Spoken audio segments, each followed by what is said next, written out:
to parents, it is super tough when your kids are young and they just won't listen. That's why Nanny Rabina is here to help us out. Thank you, Rabina, in advance. I want to get to just a few tips, and then we're going to talk about two specific situations. We've got two moms here with us.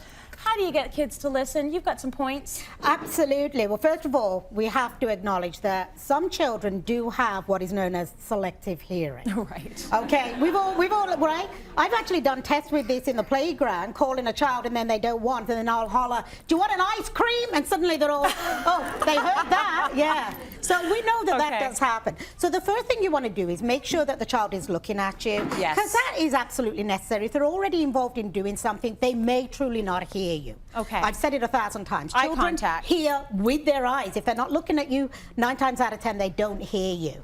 If you know what, you're asking them to do something and you find it's becoming a little bit too much that you are asking them a lot, ask them to repeat it back. Now they have no excuse. Okay. So if you said go upstairs and brush your teeth, you now say, "What did Mommy say?" "Mommy said I got to brush my teeth." Yes. Okay. Next, you want to keep the sentence short. Yes. They're little people. They need little lines. I mean, at the end of the day, if your sentence is this long, I can tell you now they've tuned you out by word 4 because you're starting to sound like that, you know. Right. And for a child of that age, they've lost you round about the 3rd word. So you want, you know, if they're coming to breakfast, it's not all about, "I need you to come to the table now and sit down." Forget all that. It's breakfast, okay, at the table, breakfast is ready. Get the point out at the beginning of the sentence. It's so, yeah, or it's like, "Sydney, eat." Yes, Right, exactly. like just keep it real crisp. Real short, yeah. Eat breakfast now. Yeah. And also, you know what? Keep sentences short as well for your spouses. Yes. Just keep it short. Okay, so we have a couple of moms here. They're both named Sarah, and they both have 4-year-olds. So, Sarah, your son is Spencer. Yes. What do you find is the issue in the morning? Trying to get him to eat his breakfast on time. Yeah. Usually it takes him about an hour to an hour and a half to eat his breakfast in the morning. Yeah, ain't nobody got time for No, that. and he starts school in September, so I'm a little worried about that because he's not eating when he should be, and it's taking a very long time. Okay, so you got to get out the door. He needs to get to school. You got to get to work. Can you come over here for a second, Spencer? I know it's so fun playing with blocks, but look, we have breakfast for you.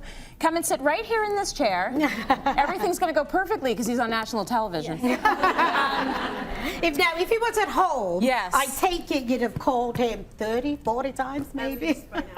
Okay. Okay. So he came to the table. Now, in order to get him into his food, can we do anything better here, Nanny? Yeah, well, first of all, well, in terms of the food and eating, I think what you need to do is give him a little pre-talk first. Okay, we have, you know, you can say we have 30 minutes before we're down from the table, for example.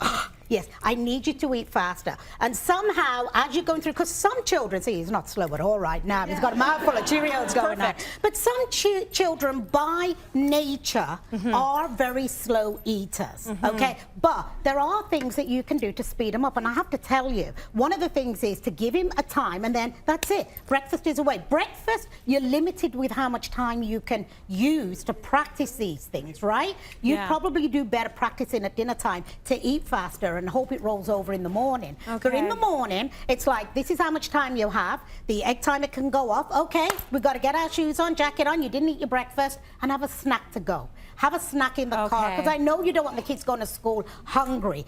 But at dinner time, that can be the time that you practice. And a friend told me a story last night. I'm like, I wonder how this would go down. Yeah. She tells her children, whatever is not eaten here at breakfast, she'd give them the talk about waste of food. You get at dinner, you get for breakfast.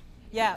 And she puts it, warms it up in the microwave. Next day, they are eating it for breakfast. And she has found from the 5 and the 7-year-old, the 7-year-old is definitely eating much faster. She's comprehended she doesn't want that for breakfast. She does not want to have dinner for breakfast. You don't want the meatloaf for eating breakfast. faster, And she talks about the fact that this is a waste of food. We don't want to throw this food away. And this is the time. I like that. Limited the time. 2 tips here. Give him less breakfast and take the rest to go. Yes. Secondly, whatever you didn't eat, that's your next meal, honey. Yes, there you go. He's off. Look at that. He's that's your next meal. Okay, let's move down. So, Sarah, you've got Lincoln here, and your issue is really bedtime, and when it comes to story time, what's happening? Right, settling down for story time and being able to pick a book and sit and listen to it. So he can't pick a book that he wants to read, and then he doesn't necessarily want to settle down with the book. So, I mean, I can think of a couple of things, but what would you say is a good piece of advice? Okay, the at first bedtime? thing is when you give a child too many choices, it's like telling me to go down the cereal aisle and pick a cereal. It's too much. It's too much. I've never yet gone down and actually picked one because there's too much choice. And I have a problem making choices in a restaurant with a menu sometimes, Oh, for heaven's me sake. too. Okay, what am I going to eat today? Yeah. So in terms of the books, maybe what you have to do is say, Lincoln, hey, come over here, buddy. Okay, these are the books that we're going to have for bedtime. Which book are you going to choose for story time? There. So that makes, there you go.